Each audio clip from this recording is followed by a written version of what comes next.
আল্লাহু কি যে মধুর নাম।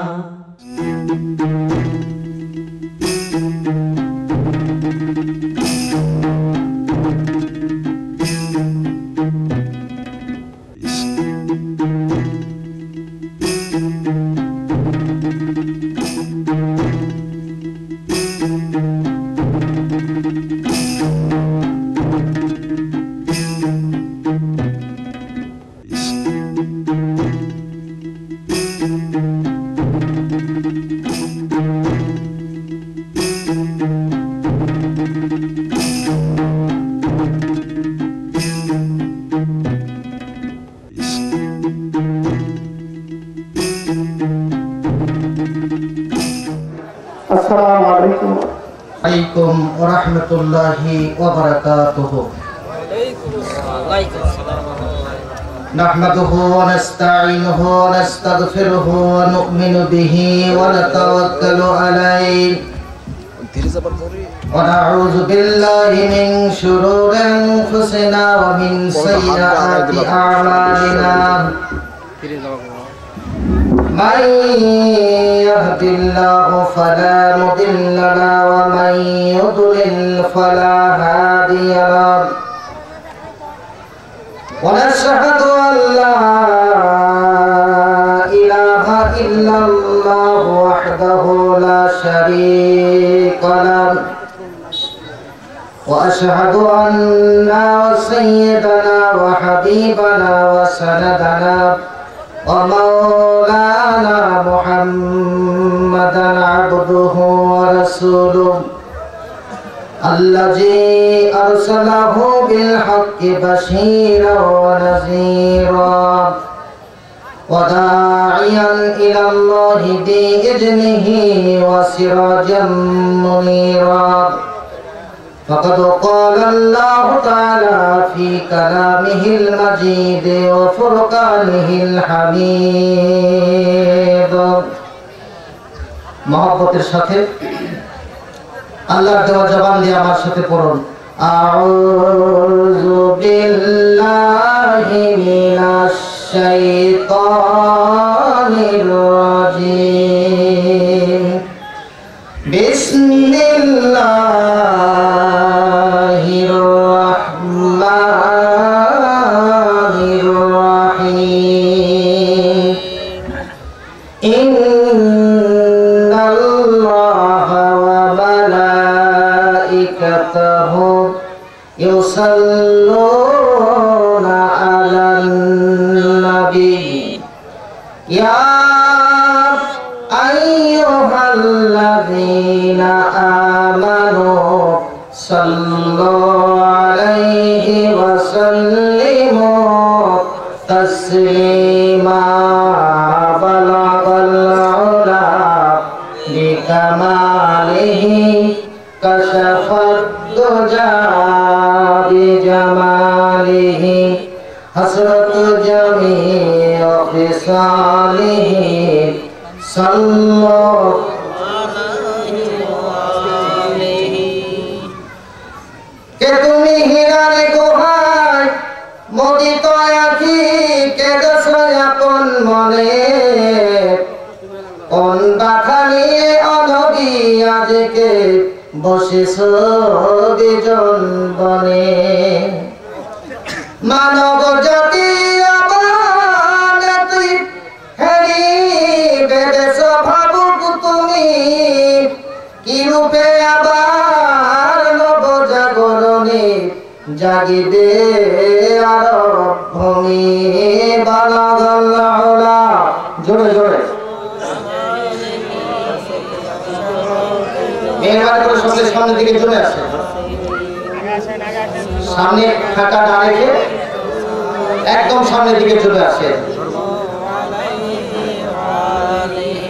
কে তুমি মদিনার পথে চরিত্র পদে ছোটে ছয়াকল প্রায়, কণ্টক ফুটি রক্তের ধারা নদিয়া ছুটেছে তোমার পার। জাহিলের দল চারিদিকে আছে, পাহাড়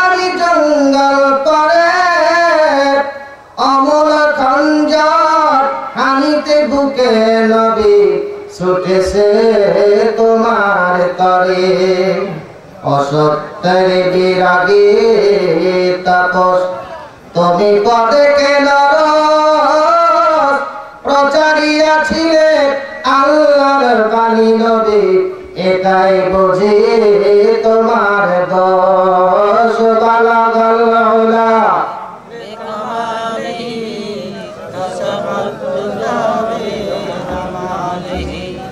حسنت جميع خصاله صلوا اللهم آمين ربنا ظلمنا أنفسنا وإن لم تغفر لنا وترحمنا لنكونن من الخاسرين رب العالمين আজকে বঙ্গেরাম তাফসীরুল কোরআন মাহফিলে শত শত তোমার বান্দাদেরকে সাথে করে নিয়ে গুনার বোঝাগুলি হাতে করে নিয়ে মাপ পাবো বলে তোমার দরবারে আসামির মতো দুখানা হাত তুলেছি। আয় আল্লাহ, জীবনে আমরা তো পাপ করেছি, আমাদের পাপগুলি লিখতে লিখতে তোমার ফেরেশতারা হয়রান পেরেশান হয়ে গেছে।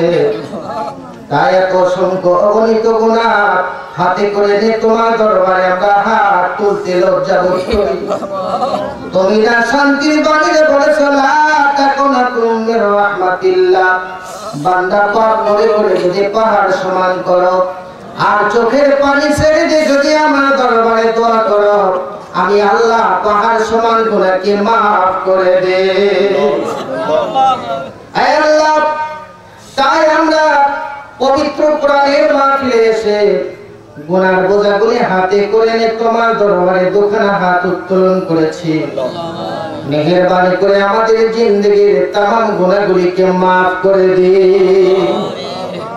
হে আল্লাহ তাআলা, আমরা প্রথমে যখন এই কোরআনের মাহফিলে আসতে লেগেছিলাম, যখন কবরের পাশ দিয়া বাঁশের ঝাড় দিয়া এক পা দু পা করে আসতে লেগেছি, আমাদের জনম দুঃখী বাবা মা যারা ওই মাটির কবরের নিচে শায়িত হয়েছে, আল্লাহ কবর থেকে উকি মেরে ঝুঁকি মেরে বারবার ডেকে বলো সন্তান বড় হইও না, আমাকে মাফ করে দাও। আমরা পাপের সাগরের মধ্যে হাবুডুবু খেলছি, আমাদের কবরের দিকে একটু দোয়া পাঠিয়ে দে। আল্লাহ বাবা কাঁদে, মা জননী হাউমাউ করে কাঁদে রে আল্লাহ, দয়া করে রহম করে বাবা মার জীবনের কবরের আযাবগুলিকে তুমি maaf করে দাও। রব্বিরহামহুমা কামা রাব্বায়ানি সগীরা।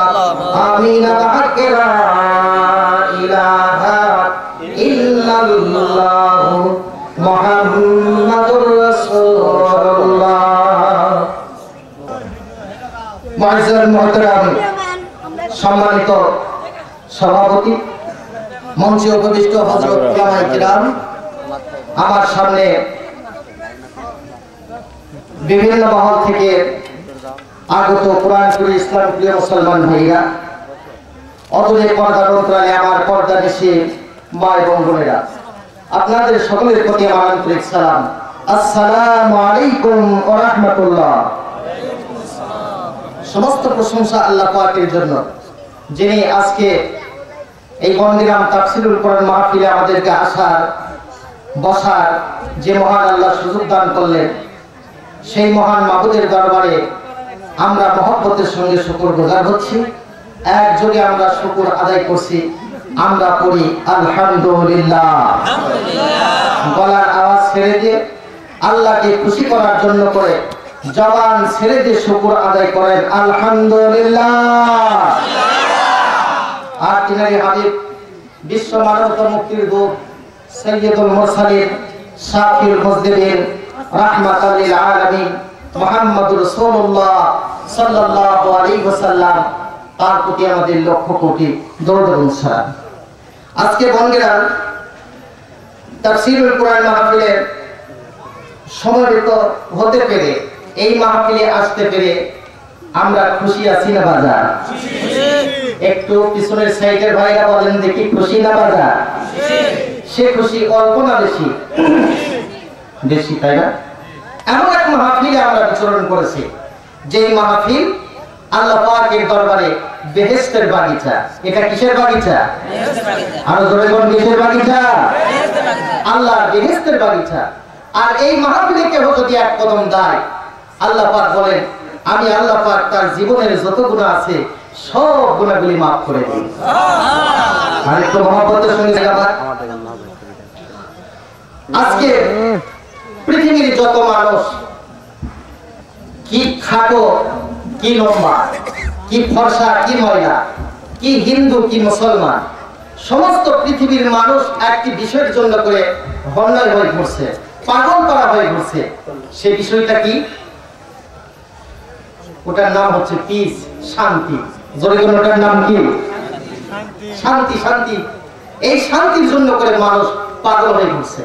কি ঘুরছে কিনা? মনে হয় শান্তি কোনো বেচারার নাম ছিল, মরে গেছে, আর এই শান্তি কোনদিন ফিরে। আসলে আল্লাহ রাব্বুল আলামিন তিনি হলেন শান্তিদাতার মালিক। জোরে কোন তিনি কে ভাই আমার? আল্লাহ পাক হলেন তিনি শান্তির মালিক। শুধু তিনি ইচ্ছা যদি করেন, উনি আমাদেরকে শান্তি দিতে পারেন। এই পৃথিবীতে আর কেউ শান্তি দিতে ভাই আমার, বন্ধুরা আমার, আল্লাহর নবী মুহাম্মদ রাসূলুল্লাহ সাল্লাল্লাহু আলাইহি ওয়াসাল্লাম এই পৃথিবীতে এসে আল্লাহর দ্বীন তিনি প্রচার করলেন। আর এই দ্বীনের মাধ্যমে, কোরআনের বিধান কায়েমের মাধ্যমে দুনিয়ার মানুষকে আল্লাহ রাব্বুল আলামিন তিনি শান্তি দিলেন। ঠিক কিনা বলে? মক্কার যে লোকগুলি যারা মারামারি করত, কাটাকাটি করত, হানাহানি করত, রক্ত সন্নিপাত ঘটত, জিনা করত, ব্যভিচার করত, মিথ্যে কথা বলতো, সেই সমস্ত লোকগুলি তারা যখন কোরআনে কারীম পেয়ে গেলেন, আর এই কোরআনে কারীম পাওয়ার সাথে সাথে যারা মিথ্যে কথা বলতো তারা মিথ্যে কথা ছেড়ে দিল, যারা সুদ খেত তারা সুদ খাওয়া ছেড়ে দিল, যারা ঘুষ খেত তারা ঘুষ খাওয়া ছেড়ে দিল। কোরআনে কারীম পাওয়ার সাথে সাথে তাদের জীবনকে পাল্টাইয়া শান্তিপূর্ণ একটি সমাজ তারা কায়েম করলেন। জোরে কোন সুবহানাল্লাহ। কি পূর্ণ সমাজ কায়েম করলেন?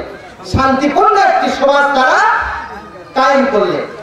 রাসূল আকরাম সাল্লাল্লাহু আলাইহি সাল্লাম মক্কায় দীর্ঘদিন ইসলামের দাওয়াত দেওয়ার পরে অবশেষে তিনি মদিনায় গিয়ে ইসলামিক স্টেট কায়েম করলেন। কি কথা ঠিক না? এই ইসলামিক স্টেট যখন কায়েম হয়ে গেল, তারপরে দেখা গেল যারা নারীর সতীত্বের জন ছিলেন তারা নারীর সতীত্বের পাহারাদার হয়ে গেল। সুবহানাল্লাহ।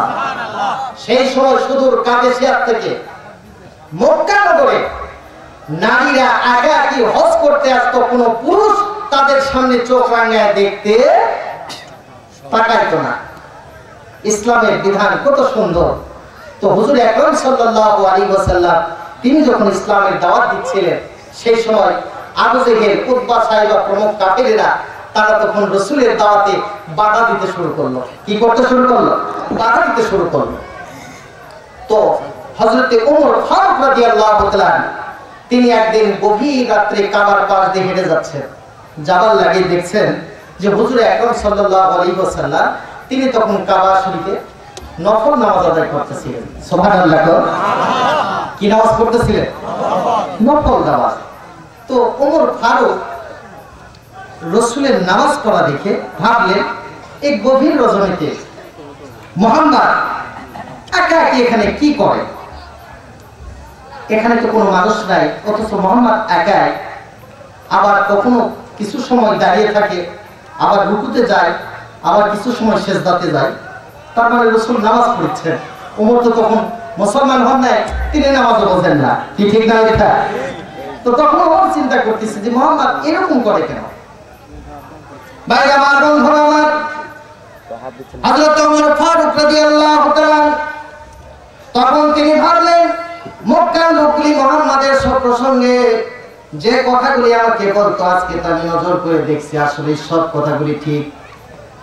মুহাম্মদ মনে হয় পাগল হয়ে গেছে। পাগল না বলে একবার বসে, আবার তিনি কিছু সময় পর মাথা আলোক করে, আবার কিছু সময় মাথা হেলিয়ে দেয়, তার মানে রুকুতে যায়। কোথায় যায়? তো আসলে মুহাম্মদ বুঝি পাগল হয়ে গেছে। আবার কিছু সময় কি সুন্দর করে মুহাম্মদ তার মুখ থেকে সুন্দর সুন্দর কবিতা আবৃত্তি করছে। সুবহানাল্লাহ, আরো জোরে সুবহানাল্লাহ। তো ওমর তখন মনে মনে ভাবতেছে যে মুহাম্মদ তো আসলে কবি হয়ে গেছে। জোরে কোন কি হয়ে গেছে? কারণ ওমর সে নিজেই ছিল কবি। ওমর কি ছিল? সেই সময় কুরাইশদের মধ্যে 17 জন লেখাপড়া জানতো। কয়জন লেখাপড়া জানতো? আর এই 17 জনের মধ্যে ওমর হলেন সবচাইতে বড় শিক্ষিত ব্যক্তি। ওমর তখন ভাবছে মুহাম্মদ এত সুন্দর করে যে কথাগুলি বর্ণনা করছে, তার মুখ থেকে বের করে দিচ্ছে, এটা তো আসলে কবির ভাষা, কবি ভাষা ছাড়া তো আর কিছু নয়। হযরত ওমর ফারুক রাদিয়াল্লাহু তাআলা আল্লাহর হাবিবকে তখন কবি বলে আখ্যায়িত করলেন। সঙ্গে সঙ্গে নবীজি নামাজ পড়তেছিলেন, তার মুখ থেকে বের হলেন ওয়ামা হুয়া বিকাউলি শাইর কালিলাম মা তুমিনুন। তার মানে হলো এটা কোনো কবির রচনা নয়, মুহাম্মদ সাল্লাল্লাহু আলাইহি সাল্লাম তিনি কবি হয়ে যান নাই। জোরে কোন সুবহানাল্লাহ। ওমর ফারুক ভাবলেন সর্বনাশ, কত সুন্দর কথা, আমি মনে মনে যেটা জল্পনা করছি আর মুহাম্মদ তার জবাব দিচ্ছে। কি কথা ঠিক না মিথ্যা? মুহাম্মদ কি করছে? তার আর যখন কোরআন কারীম আপনি সুন্দর করে পড়তে যাবেন তখন মনে হবে যেন আপনি কবিতা আবৃত্তি করছেন। সুবহানাল্লাহ। আর রহমান আল্লামাল কোরআন খালাকাল ইনসান আল্লামাহুল বায়ান। মোটা সূরাটায় শেষে আনাম শব্দে ব্যবহার হয়েছে। কি কথা ঠিক না মিথ্যা? মনে হয় যখন পড়বেন তাতে মনে হচ্ছে যে আপনি পদ্য তখন কবিতা আবৃত্তি করছেন। হযরত ওমর ফারুক রাদিয়াল্লাহু তাআলা তখন তিনি মনে মনে ভাবলেন মুহাম্মদ আমার মনের সব কথাগুলি যখন বুঝতে পারলো, মুহাম্মদ যখন আমার মনের সব ভাব যখন বুঝতে পারলো, তাতে বোঝা গেল মুহাম্মদ আসলে গুণক হয়ে গেছে। জোরে কোন নাউজুবিল্লাহ। মুহাম্মদ কি হয়েছে? গুণক হয়ে গেছে।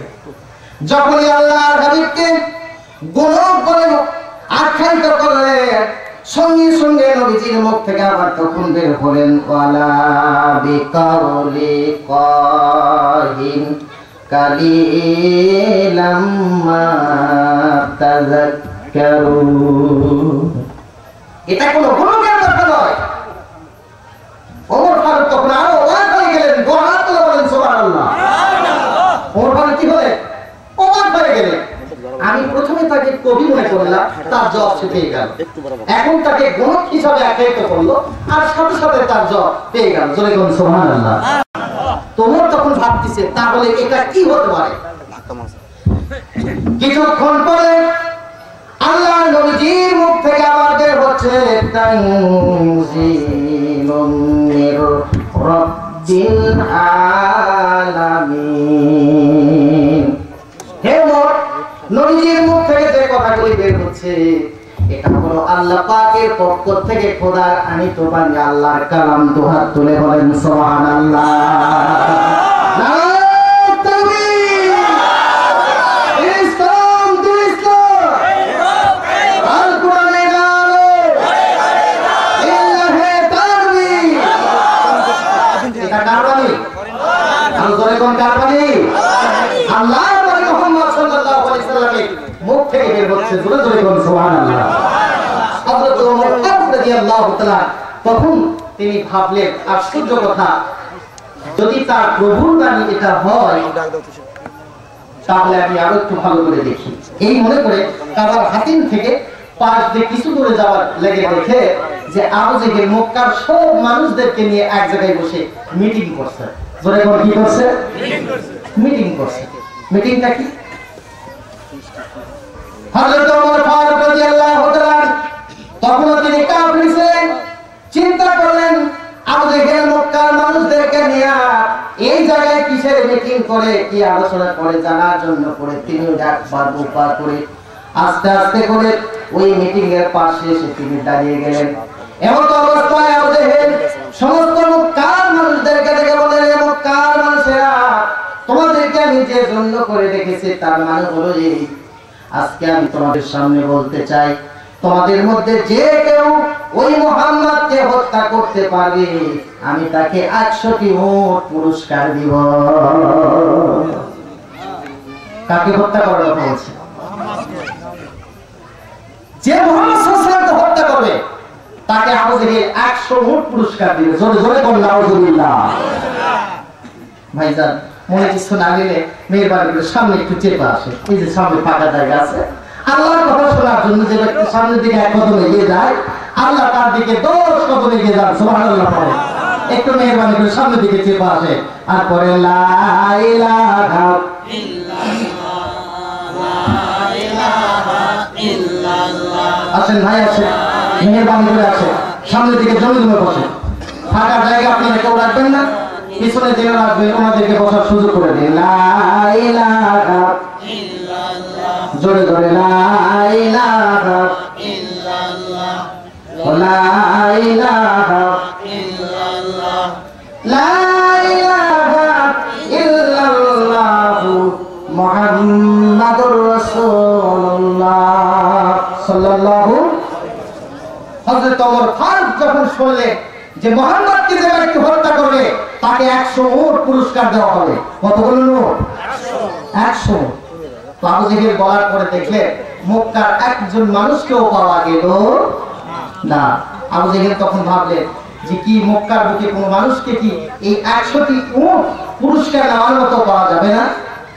এক কন্যা থেকে তখন ওমর ফারুক দাঁড়িয়ে বলছে যে আমি মুহাম্মদকে হত্যা করব, আর ওই 100 কোটি উট আমি নিজেই পুরস্কার দেব। জোরে জোরে কর নাউজুবিল্লাহ। এই সাহস কে বলো? ওমর ফারুক তখন বললেন। আবু জেহেল তাকে বললেন, রে ওমর ফারুক, তুমি কি মুহাম্মদকে হত্যা করতে পারবে? বলে, আমি ওমর ফারুক ছাড়া মক্কার কোন মানুষ মুহাম্মদকে হত্যা করতে পারবে না, বিধায় তুমি আমাকে সত্যি 100 উট পুরস্কার দিবে নাকি? আবু জেহেল দেখে বলে, এই মুহাম্মদকে যদি তুমি হত্যা করতে পারো 100 কোটি তোমাকে পুরস্কার দিয়ে দেব। পরের দিন সকালবেলা হযরত ওমর ফারুক রাদিয়াল্লাহু তাআলা রাঙ্গা তরবারি হাতে করে নিয়ে তিনি অগ্নিশর্মা অবস্থায় দৌড়াচ্ছেন আমার দ্বীনের নবী কামলেওয়ালা নবী মুহাম্মদ রাসূলুল্লাহ সাল্লাল্লাহু আলাইহি ওয়াসাল্লামকে হত্যা করার জন্য। হাতে তরবারি নিয়ে আল্লাহর নবীকে হত্যা করার জন্য করে অগ্নিশর্মা হয়ে হাতে দৌড়াচ্ছেন। প্রতিমধ্যে একজন ব্যক্তির দেখা হয়ে গেল, তার নাম হলো নাঈম। জোরে কোন তার নাম কি? আর জোরে কোন তার নাম কি? এই নাঈম ওমর ফারুককে দেখে বলে, এই ওমর ফারুক, তুমি কোথায় যাও এই অগ্নিশর্মা অবস্থায়? ওমর ফারুক তখন দেখে বলতেছে, আমি যাব ওই মুহাম্মদকে হত্যা করার জন্য করে। জোরে কোন নাউজুবিল্লাহ। নাঈম দেখে বলে, ওমর ফারুক, তুমি মুহাম্মদ সাল্লাল্লাহু আলাইহি ওয়াসাল্লামকে হত্যা করার জন্য করে যাইবা, কিন্তু তুমি কি জানো যখন মুহাম্মদকে হত্যা করবে তখন কুরাইশ বংশের লোক তোমাকে কি সহজেই ছেড়ে দিবে নাকি? এইবার ওমর ফারুক হযরত নাঈমকে ডেকে বলে, তুমি কি মুহাম্মাদের প্রতি ঈমান এনেছো নাকি? ঈমান যদি না এনে থাকো তাহলে তুমি কেন মুহাম্মাদের রায় টানো? তুমি কি ঈমান আনছো? হযরত নাঈম ডেকে বলে, আমি সেই কথা বলছি না, বিশ্বনবী মুহাম্মদ রাসূলুল্লাহ সাল্লাল্লাহু আলাইহি ওয়াসাল্লামকে মারার জন্য করে তুমি হত্যা করার জন্য করে রওনা দিয়েছো। আমি সেজন্যই তোমার কাছ থেকে জানতে চাচ্ছি তুমি নবীজিকে মারবে, কিন্তু তুমি কি জানো রে ওমর, গত রাতে তোমার বোন এবং ভগ্নিপতি ওই মুহাম্মাদের প্রতি ঈমান এনেছে। জোরে জোরে সুবহানাল্লাহ কো। লিল্লাহি তাকবীর।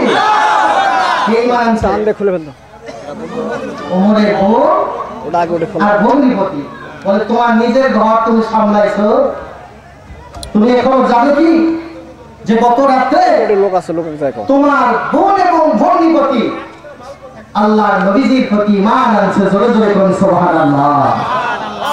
ভাই আমার বন্ধুরা আমার, হযরত ওমর ফারুক রাদিয়াল্লাহু তাআলা তিনি তখন নাঈমকে ডেকে বলে, নাঈম রে, কি কথা তুমি আমাকে শোনাইলে যে আমার বোন এবং ভগ্নিপতি মুহাম্মাদের প্রতি ঈমান এনেছে। এইবার তিনি উল্টা দিকে দৌড়াতে লাগলেন তার বোন এবং ভগ্নিপতির বাসায় যাবার লাগে। হঠাৎ করে নজর করে দেখতেছে যে কতগুলি লোক তারা এক জায়গায় বাছুর জবাহ করতেছে। জোরে কোন কি করে?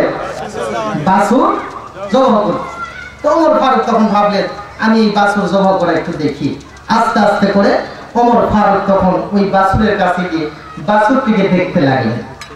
হযরত ওমর ফারুক রাদিয়াল্লাহু তাআলা যখন ওই বাছুরটিকে দেখতে লাগলো, এমন অবস্থায় নজর করে দেখতেছে বাছুরের পেটের ভিতর থেকে আওয়াজ আসতেছে, ইয়া আবু জারিহিন আমরু নাজিহিন রাজুলুন ইয়াসিহুন বিলিসানি ইয়াদউ ইলা শাহাদাতা আল্লাহ ইলাহা ইল্লাল্লাহু ওয়া আশহাদু আন্না মুহাম্মাদান আবদুহু ওয়া রাসূলুহু। দুআ করে বলেন সুবহানাল্লাহ।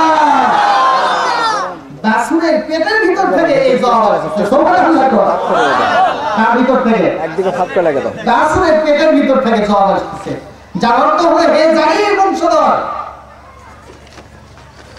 মহা সুসংবাদ, তোমাদের মধ্য থেকে একজন সে বিশ্বনবী মুহাম্মদ রাসূলুল্লাহ সাল্লাল্লাহু আলাইহি ওয়াসাল্লামের উপরে ঈমান আনতেছে। জোরে বলুন সুবহানাল্লাহ। কার ভিতর থেকে ভাই? বাছুরের পেটের ভিতর থেকে এই জবাব আসতেছে। ওমর ফারুক তখন ভাবলেন এই কথা আমাকে ছাড়া অন্য কাউকে বলা, তার মানে সূরের নাম, সূরের নাম কি? পুলিশ। পুলিশ। হযরত ওমর ফারুক রাদিয়াল্লাহু তাআলা এইবার তখন উল্টা মুখে দৌড়াতে লাগলেন বোন এবং ভগ্নিপতির বাসায়। বাসায় গিয়া দরজায় যখন তরবারি করাঘাত করলেন, সঙ্গে সঙ্গে তার বোন এবং ভগ্নিপতি হযরত খাব্বাব রাদিয়াল্লাহু তাআলা কোরআন শুনতেছিলেন। তাড়াতাড়ি করে দরজার খিল তারা খুলে দিলেন। ওমর ফারুক রাদিয়াল্লাহু তাআলা অগ্নিশর্মা হইয়া তার ভগ্নিপতি সাইডকে শক্ত করে ধরলেন। এমন ভাবে মারতে লাগলেন, মারতে মারতে হযরত সাইদকে মাটির সঙ্গে মিশে দিয়ে মাটিতে তাল খায়া পড়ে গিয়া হযরত সাইদের মুখ থেকে বের হচ্ছে মুহাম্মদ রাসূলুল্লাহ। এমত অবস্থায় তার বোন স্বামীর এহেনহাল অবস্থা দেখে স্থির থাকতে পারলেন না। দৌড়ে এসে হযরত ওমর ফারুক রাদিয়াল্লাহু তাআলার সামনে তার স্বামীকে বাঁচানোর জন্য করে চেষ্টা করলেন। ওমর ফারুক এইবার সাইদকে ছেড়ে দিয়ে দৌড়ে গিয়ে তার বোনকে তখন ধরলেন। বোনকে যখন মারতে লাগলেন, বোন এবং ভগ্নিপতিকে মারতে মারতে বিছানায় চিৎ করে শোয়াই দিলেন। সম্পূর্ণ শরীরে রক্ত ঝরে ঘরের মেঝে হাবুডুবু খাচ্ছিল।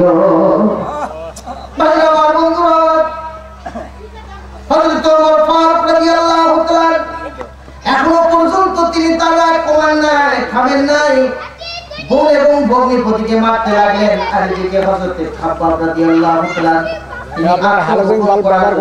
ঘরের এক কর্নারে গিয়ে অবস্থান লাগাতে পারেন না। হযরত ওমর ফারুক রাদিয়াল্লাহু তাআলা তখন তার ভগ্নিপতিকে মারতে মারতে হঠাৎ করে তার সম্পূর্ণ চেহারা মলিন হয়ে গেল। তার বোনকে দেখে বলে, বোন আমি ঘরে প্রবেশ করার আগে তুমি কি তেলাওয়াত করতেছিলে? সুবহানাল্লাহ। এইবার তখন তার বোন দেখে বলে, তোমার চেহারা কেন মলিন হয়ে গেল? বলে তুমি কি তেলাওয়াত করতেছিলে? সেই কিতাবটুকু ওই বইটুকু আমার হাতে দাও, আমি একবার নজর দিয়ে দেখি। জোরে সুবহানাল্লাহ। দুআ করে বলেন মারহাবা।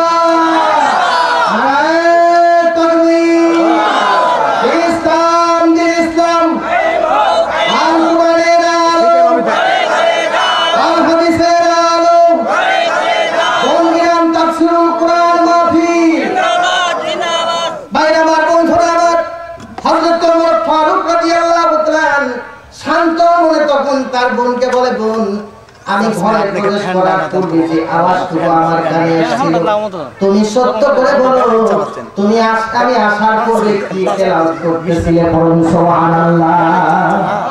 তুমি ওই কিতাবটুকু আমাকে একটু দাও। এইবার তখন তার বোন ডেকে বলছে, খবরদার, ইন্নামাল মুশরিকুনা নাজাসুন, মুশরিকরা হচ্ছে অপবিত্র। জোরে বলেন, মুশরিকরা কি? লা ইয়ামাসসাহু ইল্লা মুতাহহার, অপবিত্র অবস্থায় আল্লাহর এই কালামে হাত দেওয়া, স্পর্শ করা। বলে খবরদার।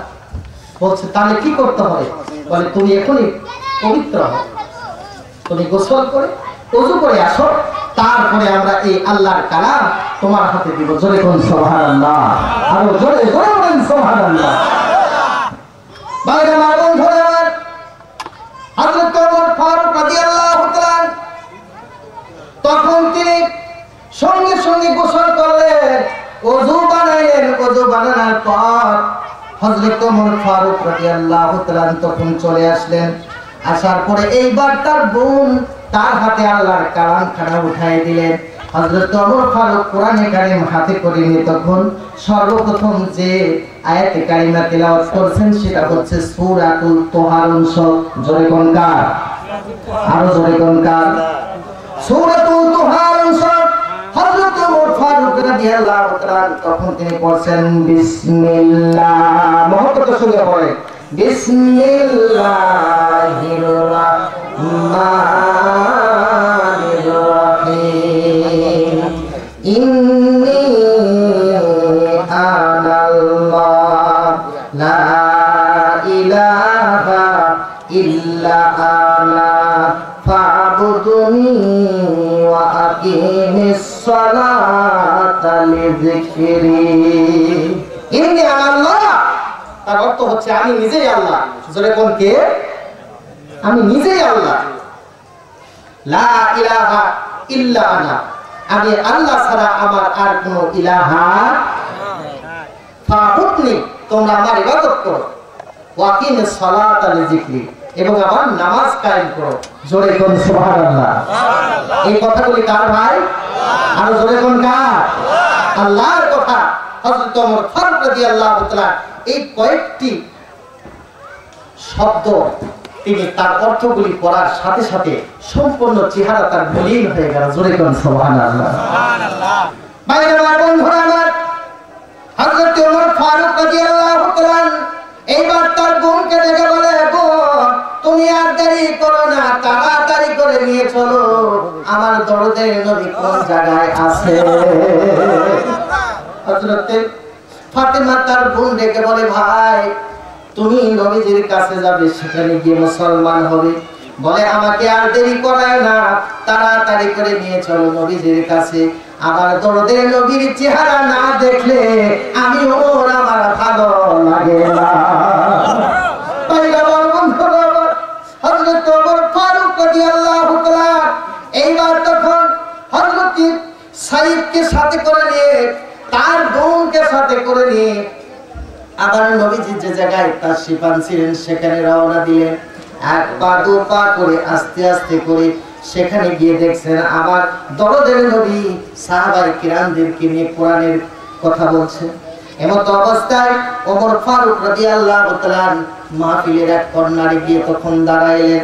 আল্লাহ রাব্বুল আলামিন ডেকে বলে, জিবরিল তাড়াতাড়ি করে আমার নবীজিকে খবর দাও, আজকে ওমর আমি আল্লাহ আমার প্রতি ঈমান আনার জন্য করে আসছে। হযরত সাইয়্যিদিনা জিবরাইল আলাইহিস সালাম তখন নবীজির কাছে এসে বলে, ইয়া রাসূলুল্লাহ, হযরত ওমর ফারুক আসছে আপনার প্রতি ঈমান আনার জন্য। জোরে বলুন সুবহানাল্লাহ। যখন ওমর ফারুক আসছে অন্যান্য সাহাবারা তখন তারা দাঁড়িয়ে রেডি হচ্ছে, কারণ ওমর তো সেই ওমর নয় যে নবীজির দরবারে আসছে আর কি উদ্দেশ্য নিয়ে, সে নবীজিকে হয়তো হত্যা করিতে। হযরত সাহাবায়ে কিরামগণের চিন্তা, এই জন্য করে তারা রেডি হচ্ছে দিনের নবীর শরীরে যেন কোনো আঘাত না লাগে। আল্লাহর হাবিব ডেকে বলেন, সাহাবারা তোমরা কোনো চিন্তা করো না, তোমরা সে আমার সামনে আসছে, তোমরা তা বুঝো না। আজকে ওমর ফারুক সে আমার প্রতি ঈমান আনবে, কালমা শরীফ পড়বে। তোমরা ওমরকে আমার কাছে আসতে দাও। নবীজির সামনে হযরত ওমর ফারুক রাদিয়াল্লাহু তাআলা এক পা দু পা করে আস্তে আস্তে করে এগিয়ে এসে আল্লাহর নবীজির হাতে পড়েন কালেমা লা জোরে জোরে ইলাহা ইল্লাল্লাহু মুহাম্মাদুর রাসূলুল্লাহ লা ইলাহা ইল্লাল্লাহ লা ইলাহা ইল্লাল্লাহ লা ইলাহা ইল্লাল্লাহ লা ইলাহা ইল্লাল্লাহ লা ইলাহা ইল্লাল্লাহ লা ইলাহা ইল্লাল্লাহ। মুহাব্বতের সঙ্গে রাখেন আল্লাহ আল্লাহ আল্লাহু লা ইলাহা ইল্লাহু আল্লাহ আল্লাহ পড়ে কেউ চুপ করে থাকে না। ইউনুস নবী মাছের পেটে আইনা মেরা জিকির করে। ইউনুস পড়ে মাছের পেটে আইনা মেরা জিকির করে। মাছরে গিলিল তারে মাছরে গিলিল তারে আল্লাহ নামের মতে পায়। আল্লাহ আল্লাহ আল্লাহ লা ইলাহা ইল্লাহু জোরে জোরে আল্লাহ আল্লাহ আল্লাহ লা ইলাহা ইল্লাল্লাহ। ইব্রাহিম খালিল ছিল প্রেমের মালা গলায় দিল। ইব্রাহিম খালিল ছিল প্রেমের মালা গলায় দিল। নমরুদের অগ্নিকুণ্ডে নমরুদের অগ্নিকুণ্ডে আল্লাহ নামের ফোটায়। আল্লাহ আল্লাহ আল্লাহ লা ইলাহা ইল্লাহু জোরে জোরে আল্লাহ আল্লাহ আল্লাহ লা ইলাহা ইল্লাহু।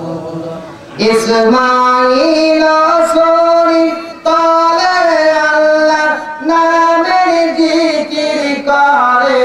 ইসমাঈল সরি তলে আল্লাহ নামের জিকির করে।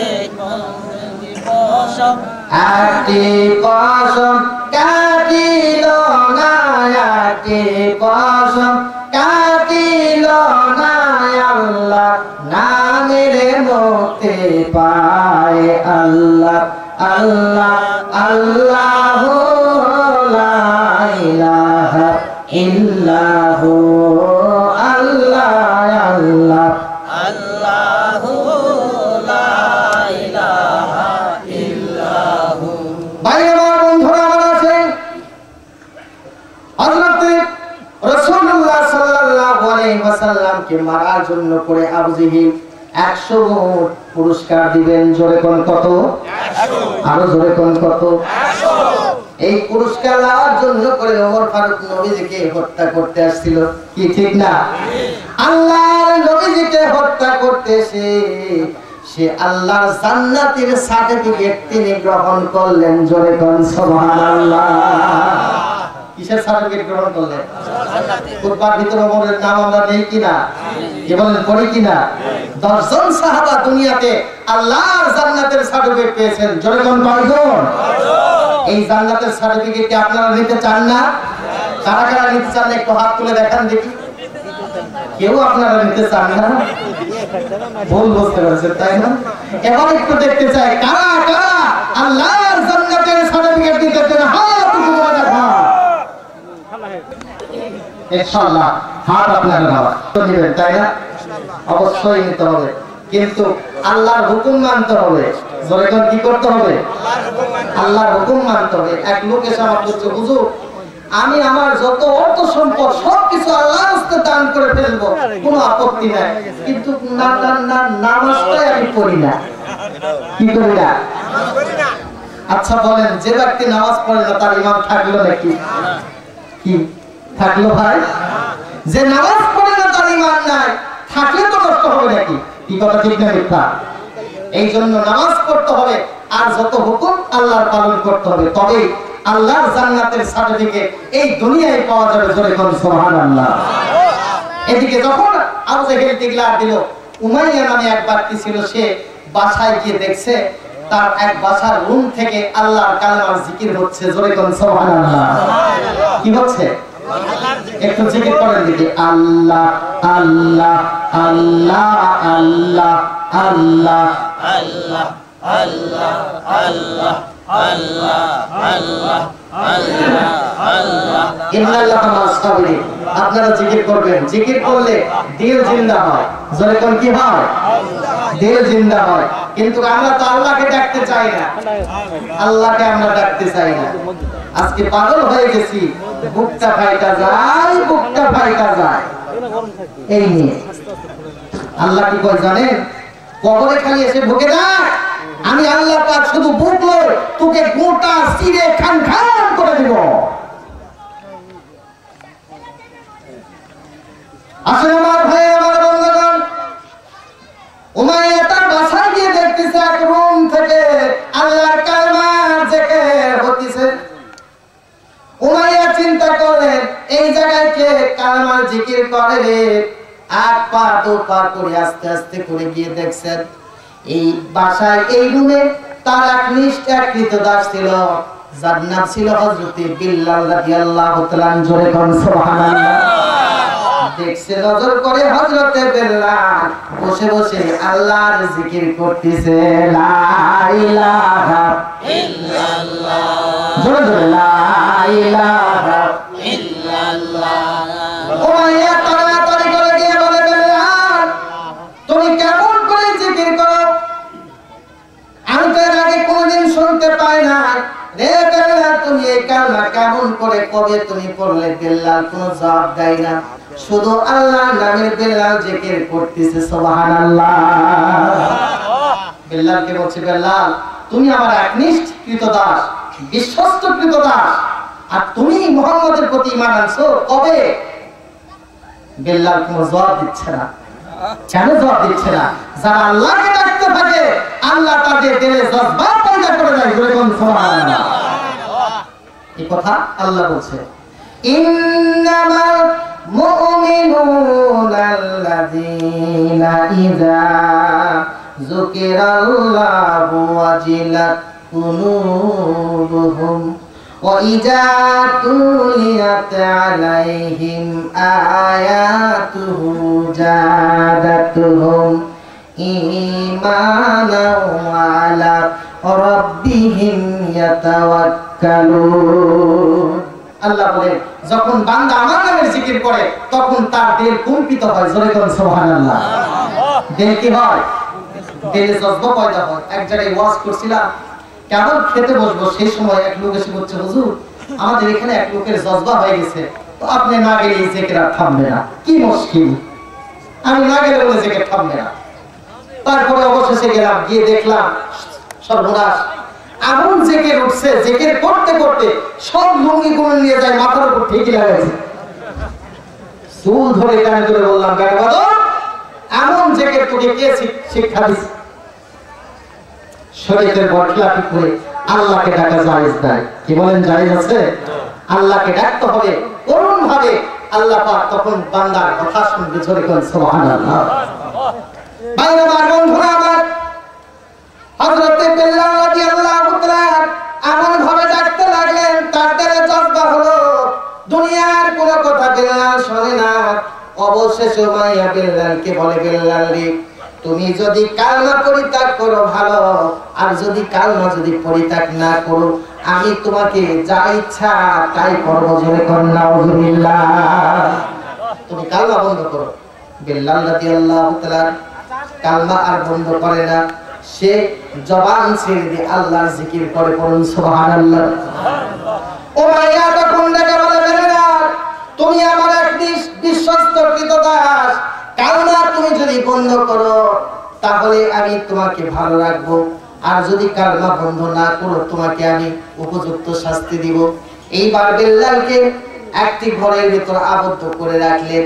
3 দিন পর্যন্ত বেলালকে খাবার পানি খাবার বস্ত্র কিছু দিলেন। হযরতে বেলাল চোখের পানি ছেড়ে দিয়ে তখন ডাকতেছে আল্লাহ আল্লাহ আহাদ আহাদ বলে, পড়ুন সুবহানাল্লাহ। 3 দিন পরে উমাইয়া বেলালের কাছে গিয়ে হাজির হয়ে ডেকে বলে, উমাইয়া বেলাল তুমি কালমা বন্ধ করো, যদি ওই মুহাম্মাদের প্রতি কালমা পড়া বন্ধ করো আমি তোমাকে এই আযাব থেকে মুক্ত করে দিব। কিন্তু বেলাল কোনো কথা শুনে না, শুধু আল্লাহর নামের জিকির করতেছে, পড়ুন সুবহানাল্লাহ। ভাইরা আমার, বন্ধুরা আমার, এইবার উমাইয়া তার আর যে সমস্ত কৃতদাস ছিল তাদেরকে ডেকে বলল, এই বেলালকে নিয়ে যাও, বাড়ির উপর চিৎ করে শোয়াইয়া দাও। হযরতে বেলালকে বাড়ির উপর চিৎ করে শোয়াইয়া বুকে ভারী পাথর চাপা দিল। বুকে ভারী পাথর চাপা দিয়া বেলালের চক্ষুখানা সূর্যের দিকে উদিত করে দিচ্ছে। হযরতে বেলাল এই বাড়ির উপর চিৎ হইয়া আল্লাহ পাকের মহব্বতে তিনি আল্লাহর জিকির তারপরও থামেন না, পড়ুন সুবহানাল্লাহ। বেলাল রাদিয়াল্লাহু তাআলা জবান ছেড়ে দিয়ে আরো বেশি বেশি করে আল্লাহকে ডাকেন, লা ইলাহা ইল্লাল্লাহ লা ইলাহা ইল্লাল্লাহ লা ইলাহা ইল্লাল্লাহ লা ইলাহা ইল্লাল্লাহ লা ইলাহা ইল্লাল্লাহ। ভাইরা আমার, বন্ধুরা আমার, আল্লাহকে ডাকতে গিয়ে আল্লাহর দ্বীন প্রতিষ্ঠিত করতে গিয়ে আল্লাহর এই বিশেষ ব্যক্তি তারা কতই না কষ্ট করেছেন, কি বলেন, করেছেন কিনা? এমনকি তারা আল্লাহর রাস্তায় জীবনকে শাহাদাত বরণ করেছেন, জোরে কোন সুবহানাল্লাহ। তারা শহীদ বরণ করেছেন। আমরা কি পারবো না আল্লাহর দ্বীন প্রতিষ্ঠিত করতে গিয়ে? যদি এমন হয় জিহাদের ময়দানে গিয়ে জীবন দিতে পারবো না? কারা কারা পারবে একটু হাত তুলে দেখান দেখি। নারে তাকবীর, ইল্লাহে তাকবীর, ইসলাম জিন্দাবাদ। আলহামদুলিল্লাহ, আল্লাহ যেন কবুল করে, পূর্ণ আল্লাহুম্মা আমিন। আমরা তো জিহাদের ময়দান থেকে পালাবো না, পালাবো নাকি? পালাবো না ইনশাআল্লাহ। ওই তো এক জায়গায় বাহার জালসা হচ্ছিল, কেউ 20 রাকাত তারাবির নামাজ পড়ে, আবার কেউ পড়ে 8 রাকাত। এই নিয়ে দুই দলের ভিতরে এমন এক মারামারি শুরু হয়ে গেল। তো এক ভদ্রলোক তখন এই মারামারি দেখে এক দোকানের ভিতর দিয়ে তখন পালিয়ে যাচ্ছিল। তো ওকে দৌড়ে গিয়ে কলার ধরে করছে, বল তুই 20 রাকাত না 8 রাকাত? তখন এই বেচারা করছে, আমি নামাজই পড়ি না। কি করছে? আমি নামাজই পড়ি না। জিহাদের ময়দান থেকে তো আমরা পালাবো না, ইনশাআল্লাহ। মুহাম্মদের সঙ্গে বলেন ইনশাআল্লাহ। আল্লাহ যেন কবুল করে নেয়, পড়ুন আল্লাহুম্মা আমিন।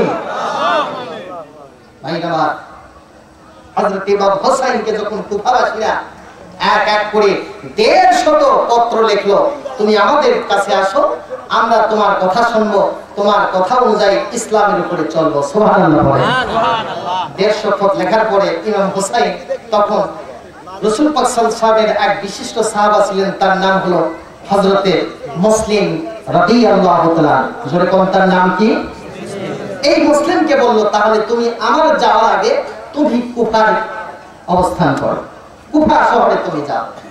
হযরতে মুসলিম তখন বাসা থেকে বের হচ্ছে, কিন্তু দুটি বাচ্চা ছিল, ছোট্ট বাচ্চা।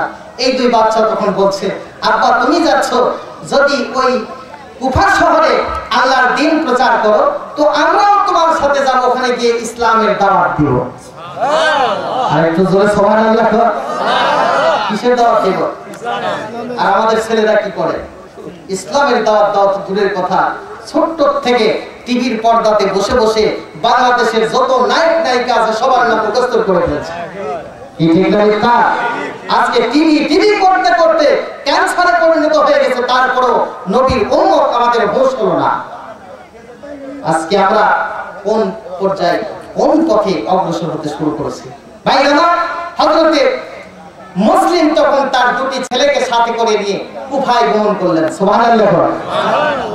ভাই আমার, বন্ধুরা আমার, কুফা শহরে গিয়া এইবার যত কুফি বলছিল সমস্ত কুফিদেরকে তিনি কালেমার দাওয়াত দিলেন। সুবহানাল্লাহ। কালেমা পড়ার সাথে সাথে কুফাবাসী সকলে হযরত ইমাম হোসেনের উপরে তাদের মহব্বত এসে গেল। এবার মুসলিমকে ডেকে বলে, মুসলিম তাড়াতাড়ি করে ইমাম হোসেনকে আমাদের মাঝে নিয়ে এসো। মুসলিম এইবার পত্রখানা লিখলেন ইমাম হোসেনের কাছে, কোনো অসুবিধা নাই, দয়া করে আপনি তাড়াতাড়ি করে কুফা নগরে চলে আসুন। ইমাম হোসেন এই পত্র পাওয়ার পরে তিনি রওনা দিচ্ছেন, কুফা শহরে যাবে। জোরে কোন কোথায়? আরো জোরে কোন কোথায়? কুফা শহরে যাবে। এইবার যখন হযরত ইমাম হোসেন কুফা শহরে রওনা দিয়েছে, কুফার নিকটবর্তী যখন পৌঁছে গেছে, ওই মুনাফিকগুলি তখন মুসলিমকে চতুর্দিকে ঘিরে ফেলল।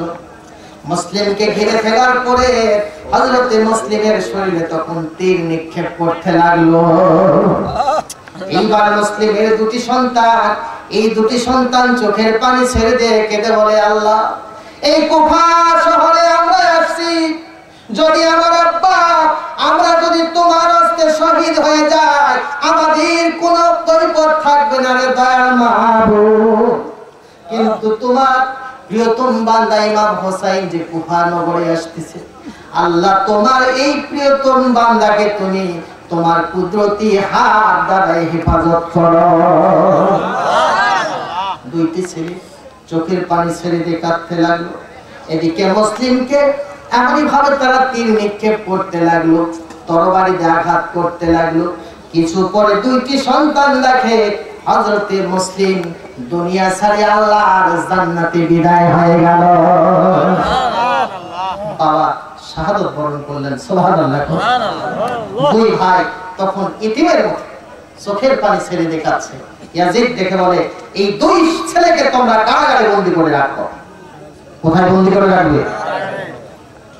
কারাগারে যখন বন্দী করে রাখলেন, কারাগারে বন্দী করার পরে কারাগারের যিনি পাহারাদার ছিলেন এ গভীর রাতে স্বপ্ন যুগে দেখে তার বাবা মা কবর থেকে ডেকে ডেকে বলছে, বাটারে নবী নন্দনী নবীর বংশরা কুফা নগরে কালেমার দাওয়াত নিয়ে আসছে, তাকে কারাগারে বন্দী করে রাখা উচিত হবে না। তুমি যদি তাদেরকে কারাগার থেকে বের করে তাদের দেশে যদি ফিরে দিতে পারো, হাসরের ময়দানে আল্লাহ তোমাকে মাফ করে দিবে। স্বপ্ন যুগে দেখার পর তখন কি করলেন, রাত্রে এই দুটি ছেলেকে দরজা খুলে বের করে দিয়ে বললেন, তোমরা তোমাদের নিজের দেশে ফিরে যাও। সুবহানাল্লাহ পড়ে, আরো জোরে সুবহানাল্লাহ পড়ে। দুইটি ভাই তখন দৌড়ে যাচ্ছেন মদিনার দিকে। দৌড়ে দৌড়ে কিছু দূর পথ অতিক্রম করার পরে দেখে রাত্রি শেষ হয়ে গেল। ছোট্ট ভাই বড় ভাইকে ডেকে বলে, ভাই রাত্রি যখন শেষ হয়ে গেল, দিনের বেলায় আমরা আর বেরোবো না, চলো আমরা ওই জঙ্গলের ভিতরে গিয়ে আশ্রয় গ্রহণ করি। ওই জঙ্গলের ভিতরে গিয়ে দেখছে বিশাল একটা গাছ, এই গাছের উপরে পানি পড়তে পড়তে গাছের মাঝখানে গর্ত হয়। দুই ভাই এই গর্তের ভিতরে প্রবেশ করে গলা ধরে তারা আল্লাহকে স্মরণ করতে লাগলেন।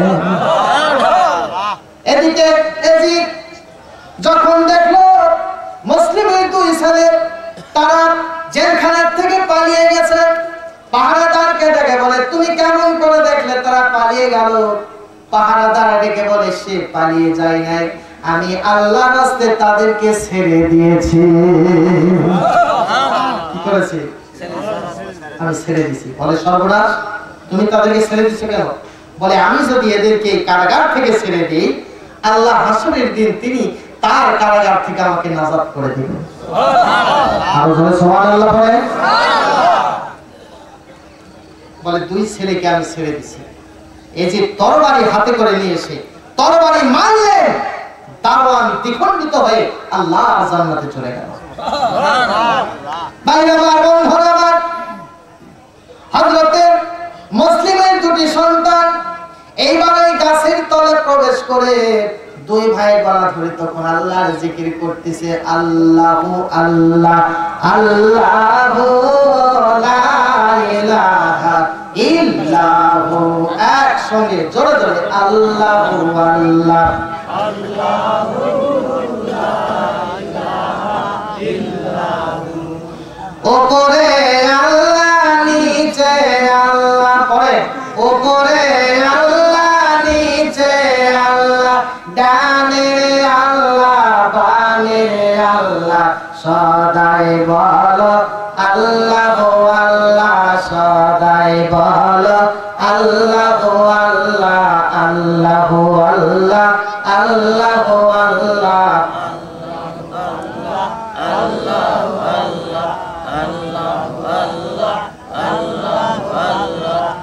আলহামদুলিল্লাহ। অসুবিধা হচ্ছে আপনাদের? ভাই আলোচনা করব? ভাইরা আমার বিরক্ত হবেন না।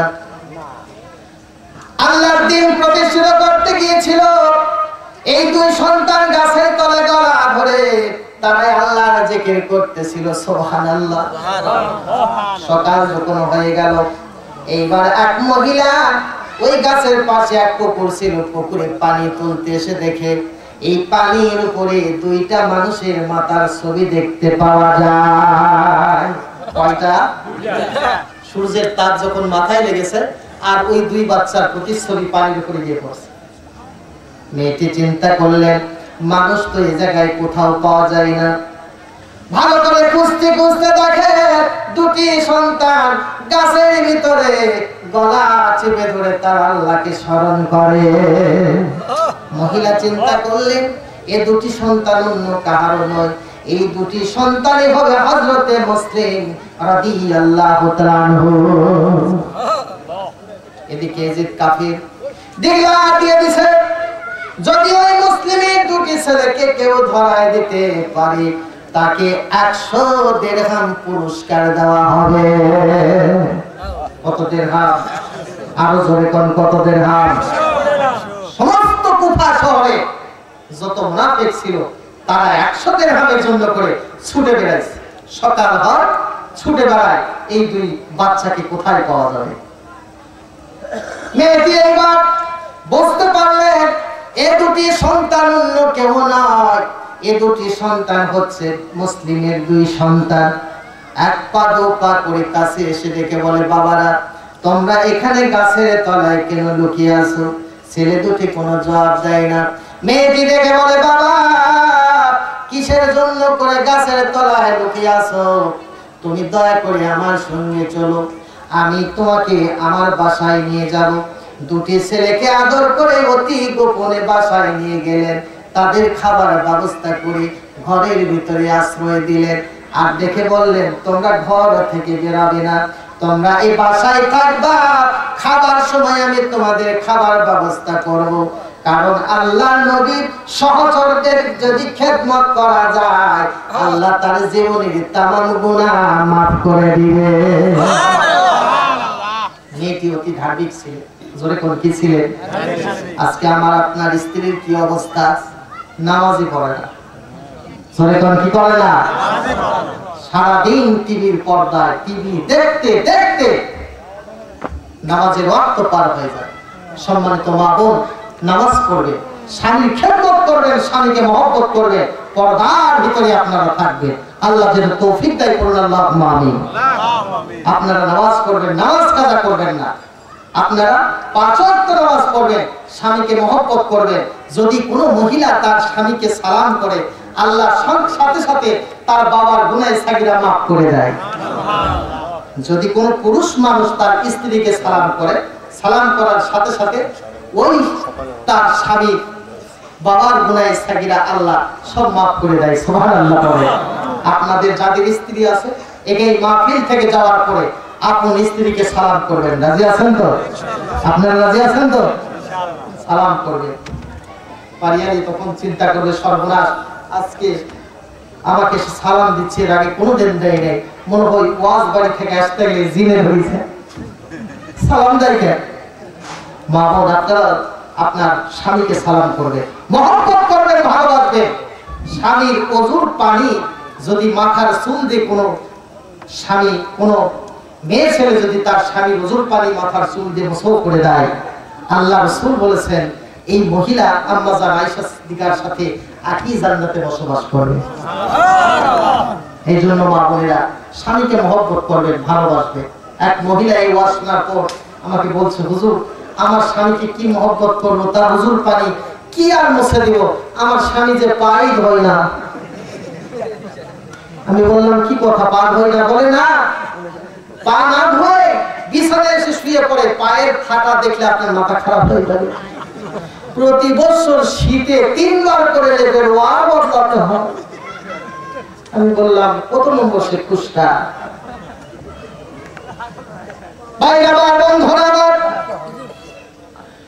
এইবার মহিলা ছেলে দুটিকে পেট পরিপূর্ণ ভাবে খাওয়াইয়া আস্তে করে তখন তালা দিয়ে ঘরে রেখে দিলেন। প্রতিদিন সকাল হয় এই মহিলার স্বামী ঘোড়ার উপর সওয়ার দিয়ে রওনা হয় মুসলিমের দুটি ছেলেকে খোঁজ করার জন্য করে। ওর স্বামী প্রতিদিন সকালবেলা ঘোড়ার উপর উঠে খুঁজতে শুরু করে মুসলিমের ওই 2 বাচ্চা কোথায় আছে। পুরস্কার পাবে কত? 100 দিরহাম পুরস্কার পাবে। ভাই আমার বন্ধুরা, আমার দিনের পর দিন গত হয়ে যায়, মেয়েটি 2 বাচ্চাকে পরিপূর্ণভাবে আদর করে খাওয়ায়, মা যেমন সন্তানকে খাবার দেয়। হঠাৎ করে একদিন 2 ভাই শুয়ে আছে রাত্রিতে, ছোট্ট ভাই স্বপ্ন দেখছে যেভাবে তার বাবাকে কাফের গুলিরা শাহাদত বরণ করাইছে। স্বপ্ন যোগে তার বাবাকে দেখতে পেয়ে আব্বা বলে চিল্লায় উঠছে, জোরে কোন সুবহানাল্লাহ। যেই না আব্বা বলে চিল্লায় উঠছে, ওই কাফের নরপিশাচ তার কানে আওয়াজ যাওয়ার সাথে সাথে তার স্ত্রীকে বলছে, কোনো বাচ্চার তো আমার বাসায় নেই, তো আমার বাসার থেকে বাচ্চাদের আওয়াজ কোথা থেকে আসলো? মেয়েটি বলছে, তুমি ভুল শুনছো। জোরে কোন কি শুনছে? এবার দেখে বলে, না দুষ্ট দুরাচার বলে আমি ভুল শুনি নাই, আমি সঠিক শুনেছি। বলে না, তুমি ভুল শুনেছো, ঘুমাও। দুষ্ট দুরাচার 100 দিরহাম পাবার আশায় মাথা নাড়াচাড়া দিয়ে ওঠে, তার স্ত্রীকে ডেকে বলে, বিবি আমার এই ঘরের ভিতর থেকে 2টি বাচ্চার আওয়াজ পেলাম। মেয়েটি তখন হতবাক হয়ে গেল। কিছু পরে তো ওই ঘরের তালা ভেঙে বাচ্চাদেরকে নিয়ে যাবে এজিদের কাছে। এইবার মেয়েটি নিরুপায় হইয়া তার স্বামীকে ডেকে বলে, শোনো গো, আল্লাহ রাব্বুল আলামিন তোমাকে আমাকে পাঠিয়েছে, যদি আমরা দুনিয়ার বুকে আল্লাহর কাজ করে যাই, পরকালে আল্লাহ তিনি আমাদেরকে নাজাত দিবেন। অতএব স্বামী, তোমাকে আমি বলি, দয়া করে তুমি আশা বাদ দিয়ে দাও। ওই ছেলে দুটি আমার ঘরে লুকায়িত আছে, আমার ওই ছেলেদেরকে তুমি কোন ক্রমে ওই এজিদের হাতে পাঠিয়ে দিও না। বাইরে আমার বন্ধুরা, আমার দুষ্ট দুরাচার যখন তার স্ত্রীর কাছ থেকে শুনতে পেরেছেন যে ওই ঘরের ভিতরে 2টি ছেলে আছে, তাড়াহুড়া করে দরজার খিল ভেঙে নজর করে দেখি 2 ভাই গলা ধরে তারা আল্লাহর জিকির করে। সঙ্গে সঙ্গে 2 জনের 2 হাত ধরল। স্ত্রী রেগে বলে, স্বামী তুমি পরকালের কথা ভাবো, তোমার হাতে ধরি পায়ে পড়ি রে স্বামী, তুমি দয়া করে এই ছেলেদেরকে এজিদের হাতে পাঠিয়ে দিও না। দুষ্ট দুরাচার কে অনেক অনুরোধ করলেন, হাত পা ধরে কাদাকাটি করলেন, কিন্তু শুনল না।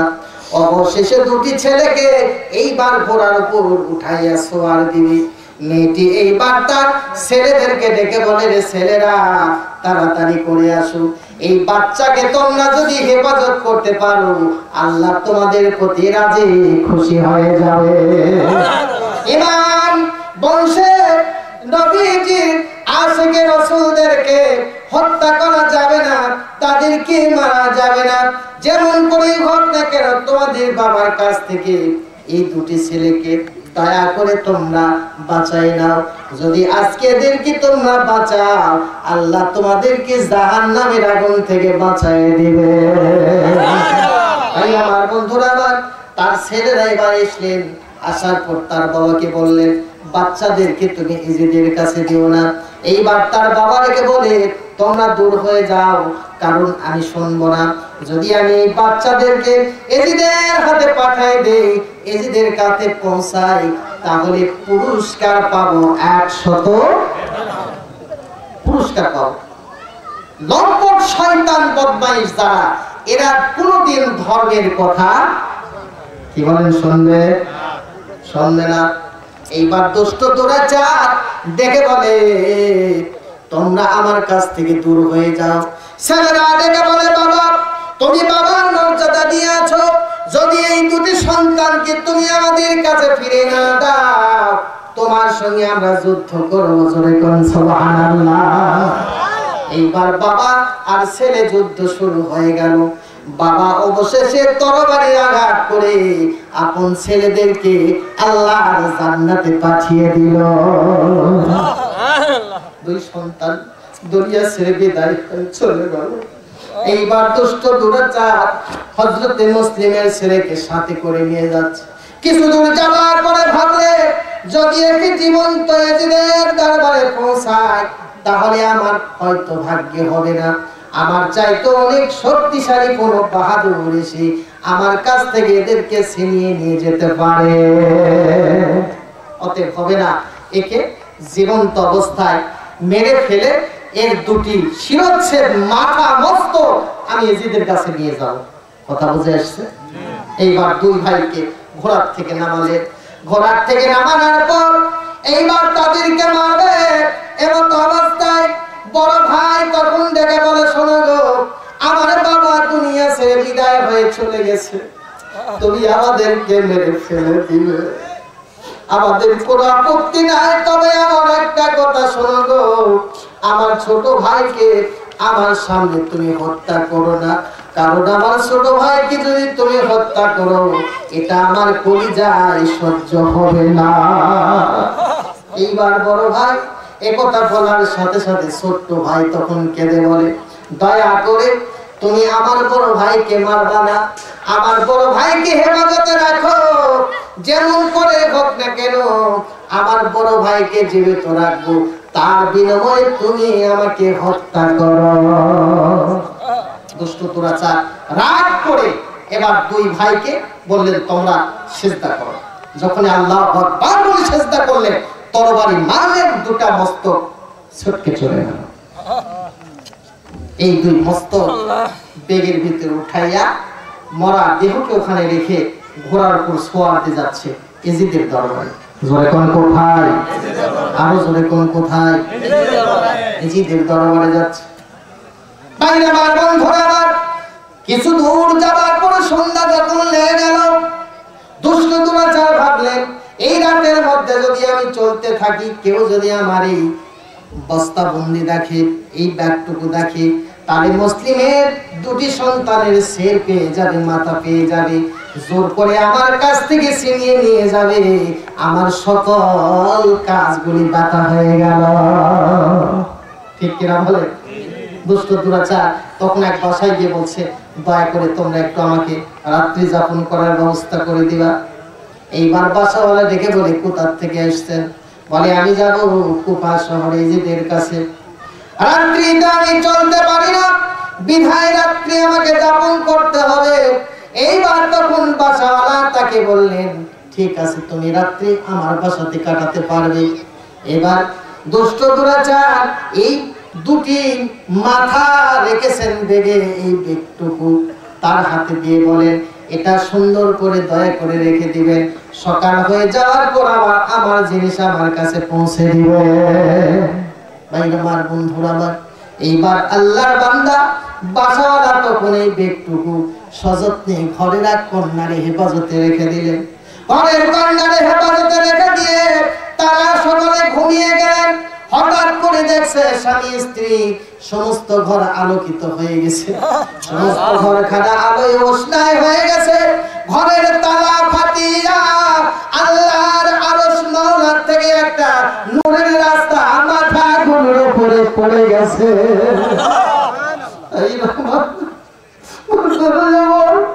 এইবার মেয়ে স্বামী স্ত্রী দুইজন তারা নজর করে দেখে আল্লাহর লাউহে মাহফুজ থেকে নূরের এক রাস্তা এই মাথার উপরে এসে পড়ে গেছে। ওই নূরের রাস্তা বয়ে বয়ে একজন মহিলা হেঁটে এসে এই মাথাগুলির উপরে হাত বোলাইতেছে। দেখে দেখে বলে, বাবা দুনিয়ার বুকে তোমরা ছিলাম, আমি আল্লাহর জান্নাত থেকে আসছি রে বাবা, আমি তোমাদের জন্য করে দোয়া করার জন্য করে তোমার বাবা আল্লাহর জান্নাতে প্রতীক্ষায় রয়েছে, তোমার জন্য সারাবন তহুরার গিলাসখানা হাতে করে নিয়ে আল্লাহর জান্নাতে অপেক্ষা করছে। মেয়েটি এইবার মরা মাথার উপরে হাত বোলাইতে লাগলেন, চোখে মুখে চুম্বন খাইতে লাগলেন। দেখে দেখে বলে, আমি বিদায় হয়ে যাচ্ছি আল্লাহর জান্নাতের দিকে, তোমরা আল্লাহর রাস্তে এই জায়গায় থেকে যাও, আমি তোমাদের জন্য করে দোয়া করি। হাসরের ময়দানে আল্লাহ রাব্বুল আলামিন নবীজির সাথে একই কাতারে আল্লাহর জান্নাতে পাঠিয়ে দিবে। স্বামী স্ত্রী দুইজন এই অবস্থা দেখার পরে তারা স্থির থাকতে পারলেন না। এইবার দৌড়ে এসে এই মাথার উপরে হাত বুলাইয়া তারা চোখে মুখে চুম্বন খাইতে লাগলে। বুকে জড়ে লইয়া স্বামী স্ত্রীকে ডেকে বলে, বিবি রে, এই দুটি সন্তান হলো হযরতে মুসলিমের সন্তান, যারা কুফা নগরে আল্লাহর দ্বীনের দাওয়াত দেওয়ার জন্য করে আসছিল। এই সন্তানকে মেরে ফেলেছে দুষ্ট দুরাচার। আমরা এই মস্তককে যদি আজকে সম্মান করি, হাসরের ময়দানে আল্লাহর নবী আমাদেরকে ভালোবাসবে, আল্লাহর নবী আমাদেরকে মহব্বত করবেন। এইবার স্বামী দুই মাথাখানাকে হাতে করে নিয়ে দাঁড়িয়ে আছে। সকাল যখন হয়ে গেল, দুষ্ট দুরাচার আস্তে আস্তে করে এসে বলছে, আমার বেগটুকু আমার হাতে দাও। এইবার গৃহওয়ালা ডেকে বলে, খবরদার, বেগ তোমার হাতে দিব না। বলে, কেন দিবে না? বলে, এই জন্য দিব না, আল্লাহর নবীর আশিকি রাসূলদেরকে তুমি হত্যা করেছো, নবী নন্দিনীর নবী বংশের মাথাটুকুকে তোমার মতো কাফেরের হাতে দিব না। জীবন যদি দিতে হয়, মরে যদি যেতে হয়, মরে যাব, কিন্তু আল্লাহর নবীর আশিকদেরকে আমরা অসম্মান করিব না। বলে, তুমি যদি মাথায় আমাকে না দাও, তাহলে তোমার সঙ্গে আমার জিহাদ হবে। আল্লাহর বান্দা ডেকে বলে, আমি রাজি আছি, কোনো অসুবিধা নাই, কিন্তু জীবন বেঁচে থাকতে আল্লাহর নবীর মহব্বতীদেরকে কাফেরের হাতে দিতে পারবো না। যুদ্ধ শুরু হয়ে গেল, তুমুল যুদ্ধ ঘরের ভিতরে শুরু হয়ে এক পর্যায়ে দুষ্ট দুরাচার স্বামী স্ত্রী দুইজনকে তরবারি দিয়ে আঘাত করলে তারা সঙ্গে সঙ্গে দুনিয়া ছেড়ে বিদায় হয়ে আল্লাহর জান্নাতে গেলে। দুষ্ট দুরাচার এই মাথাখানা হাতে করে নিয়ে দৌড়াচ্ছে এজিদের দরবারে। জোরে কোন কার দরবারে? এজিদের দরবারে হাজির হয়ে দেখে বলে, আপনি 100 দিরহাম পুরস্কার দিতে চেয়েছেন, এই পুরস্কার দেওয়ার মতো কোন মানুষ নাই, আমি মাত্র একা আছি। এই যে মাথাখানা নাও, 100 দিরহাম আমাকে পুরস্কার দিয়ে দাও। কত দিরহাম? আরো জোরে কোন কত দিরহাম? ইজিদ বলে, কোথায় সেই মুসলিমের ছেলেরা? বলে, এই যে বেগের ভিতরে। যখনই বলছে যে বেগের ভিতরে, ইজিদের মাথা খারাপ হয়ে গেছে। সুবহানাল্লাহ কর, আরো জোরে সুবহানাল্লাহ কর। ইজিদ বলে, কোথায়? বলে, এই যে বেগের ভিতরে। বলে, আমি কি তোমাকে বলেছি নাকি যে তাকে হত্যা করে তার মাথাটুকু আমার কাছে নিয়ে আসো? আমি তোমাকে বলছিলাম জীবন্ত অবস্থায় মুসলিমের 2 ছেলেকে আমি চাই। যদি জীবন্ত অবস্থায় কেউ আমার কাছে ফিরে দিতে পারে, ধরে দিতে পারে, আমি সত্যি তাকে 100 দিরহাম। বলে, তুমি এত বড় শয়তান, এত বড় লোভী যে ছেলে দুটিকে তুমি হত্যা করে তার মাথা আমার কাছে নিয়ে এসে দিছ। ডান হাতে ছিল তরবারি, মারলে পাপী সঙ্গে সঙ্গে জাহান্নামে চলে গেল। দোয়া করে বলেন মারহাবা।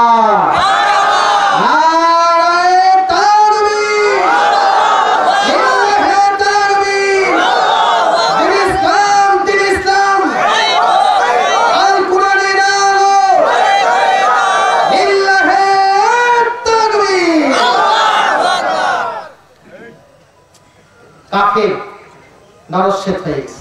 সুবহানাল্লাহ। ইজিপ্ট বলছে আমার প্রোগ্রাম ছিল যে মুসলিমের দুই সন্তানকে বড় করে তাকে লালন পালন করে আমি তাদেরকে পুতুল বানাইয়া এই কুফা শহরে তাদেরকে নেতৃত্ব দিব। তার মানে হলো তাদের দ্বারাই তিনি আমার শাসন পরিচালিত করব। জোরে কোন নাউজুবিল্লাহ, আর জোরে কোন নাউজুবিল্লাহ। আজকে সারা পৃথিবীতে মুসলমানের জন্য করে পুতুল শাসক এসে মুসলমানের ঈমান, মুসলমানিত্ব নষ্ট করে দিচ্ছে, ঠিক কিনা বলে? আজকে ভাইরা আমাদেরকে আল্লাহর দিকে ফিরে আসতে হবে, ইসলামের দিকে ফিরে আসতে হবে, কোরআন সুন্নাহর দিকে ফিরে আসতে হবে। যতক্ষণ আমরা ফিরে না আসবো ততক্ষণ আমাদের বাঁচার উপায় থাকবে না। যেখানে আলোচনা রেখেছি মনে আছে তো?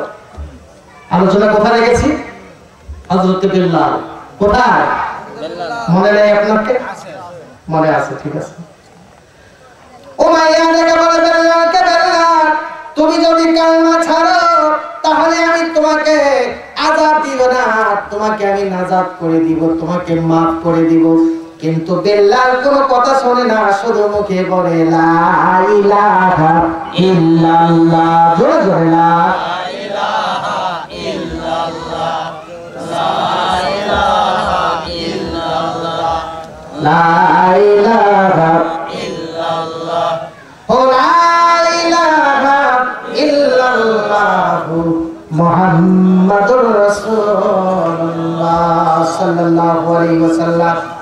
বহুদিন পর্যন্ত বিল্লালকে কালেমা থেকে দূরে রাখার চেষ্টা করলেন, বহু কষ্ট দিলেন, কিন্তু বিল্লাল চুল পরিমাণ ইসলাম থেকে দূরে থাকলো না।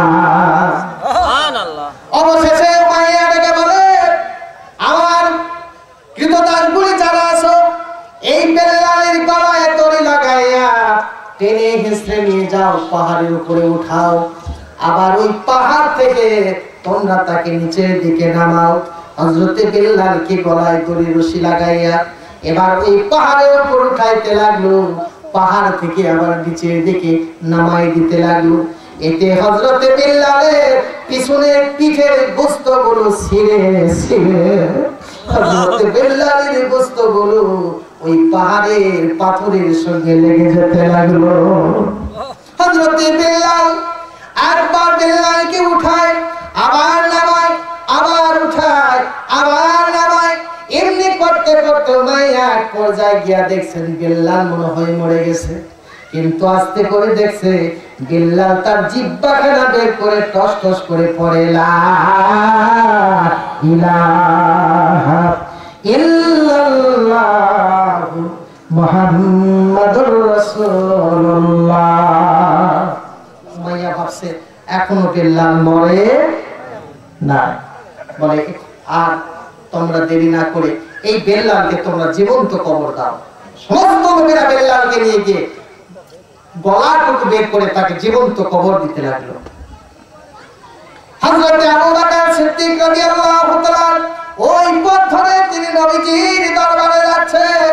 হঠাৎ করে তিনি দেখছেন তার কানে আওয়াজ আসে, কে যেন কোথা থেকে কালেমা শরীফ পড়ছে।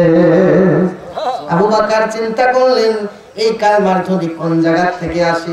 খুঁজতে খুঁজতে দেখে একজন মানুষ চিত হয়ে শুয়ে আছে, আর মাটিগুলি পাথরগুলি তার বুকের উপর চাপা দেওয়া আছে। আস্তে করে এসে দেখছে সে মরে নাই।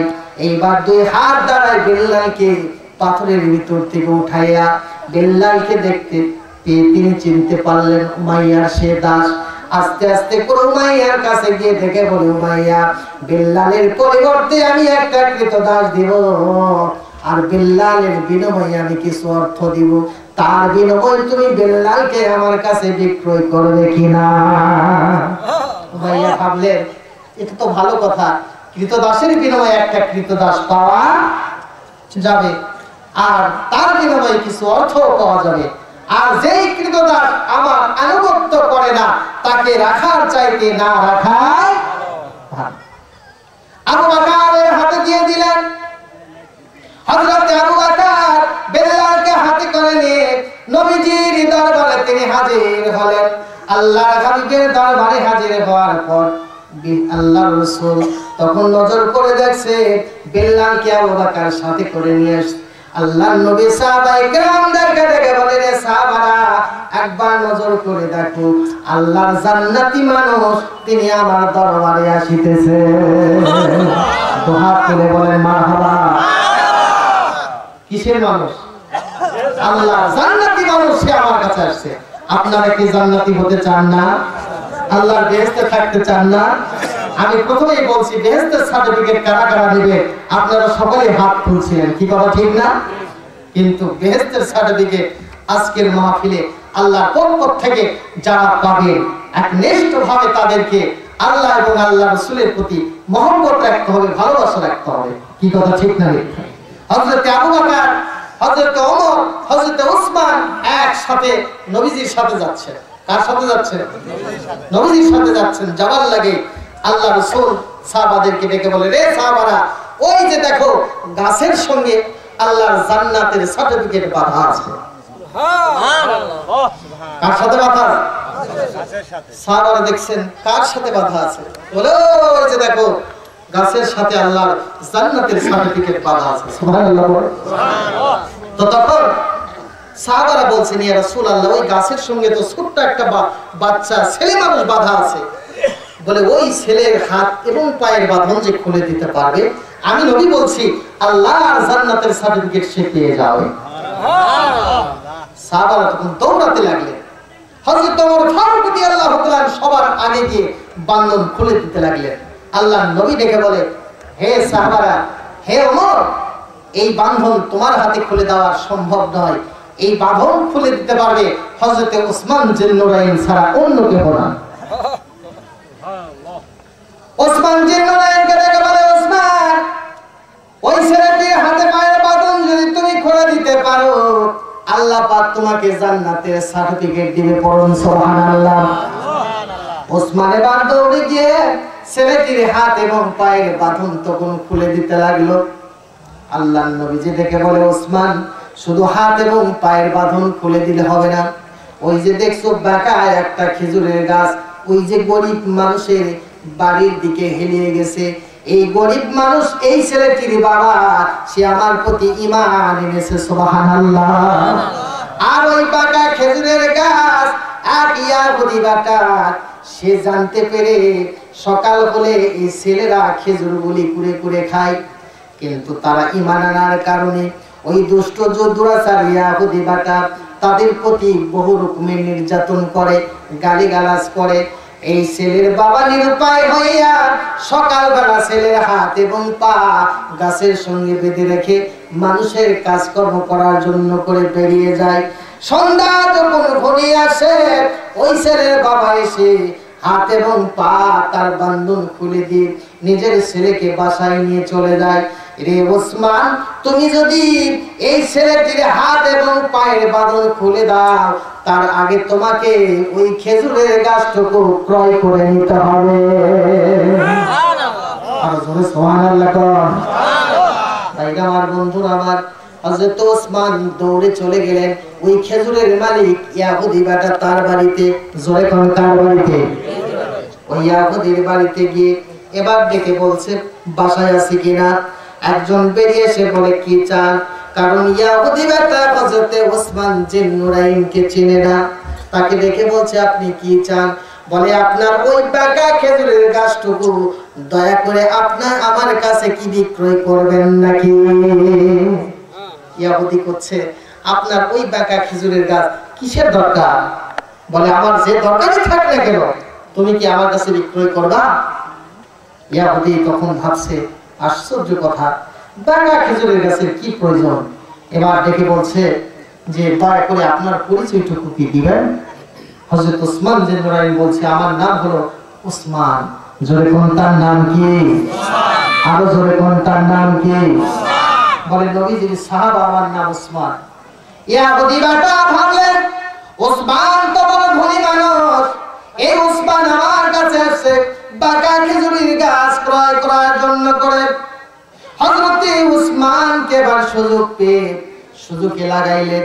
ওসমানকে ডেকে বলে, আমি বাঁকা খেজুরের গাছ বেচবো না, তবে বেচতে পারি তার বিনিময়ে যদি আপনার ওই বড় খেজুরের বাগান তার বিনিময়ে আমার নামে লিখে দিতে পারে। আরো জোরে সুবহানাল্লাহ। একটি খেজুরের গাছের বিনিময়ে কতগুলো বাগান নেবে? বিশাল বাগান। এই বাগান, গোটা বাগান যদি আপনি আমার নামে লিখে দিতে পারেন, তাহলে আমি বাঁকা খেজুরের গাছ দিব। ওসমান দেখে বলে, তাড়াতাড়ি করে কাগজ কলম নিয়ে আসো। এইবার কাগজ কলম নিয়ে আসার পরে ওই বাঁকা খেজুরের গাছের বিনিময়ে তার বিশাল খেজুরের বাগান ওই ইয়াহুদি বেটার নামে লিখে দিলেন। এইবার ইয়াহুদি বেটা পরিশেষে ওসমানকে ডেকে বলে, ওসমান, আমি কোনোদিন তোমাকে দেখতে পাই নাই, আমি কোনোদিন তোমাকে দেখে নাই, তোমার নাম ওসমান। শুনেছিলাম আরবের মুখে ওসমান নামে একজন ব্যক্তি আছে, তার অনেক বুদ্ধি, ব্রেন বেশি, সে অনেক ভালো মানুষ। কিন্তু আজকে দেখলাম যে ব্যক্তি বাঁকা খেজুরের গাছের বিনিময়ে বিশাল খেজুরের বাগান লিখে দিতে পারে, তার চাইতে বোকা মানুষ এই মক্কা মদিনায় কেউ না। হযরত ওসমান ডেকে বলে, ইয়াহুদি বেটা, তোর মতো বোকা মানুষ আমি এই মক্কা মদিনায় আর কারে দেখি না। কারণ আজকে যদি ওই বাঁকা খেজুরের গাছের বিনিময়ে যদি আমার সমস্ত বাগানগুলি তুই লিখে চাই, আমি ওই বাঁকা খেজুরের গাছের বিনিময়ে আমি সমস্ত বাগান লিখে দিতাম, কিন্তু আল্লাহর নবীর জবান অসম্মান করতাম না, আল্লাহর জান্নাতের সার্টিফিকেট ছেড়ে দিতাম না। হাত তুলে বলেন মারহাবা।